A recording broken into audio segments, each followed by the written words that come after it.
A las 6:10 de la tarde del día 23 de marzo del año 2024, visitar Chignahuapan es muy bonito. Aquí está la laguna y es muy grande, está totalmente visitado por gran cantidad de patos.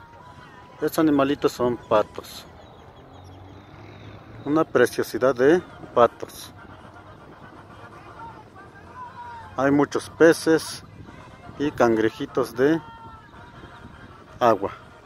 Arriba van volando unos pájaros.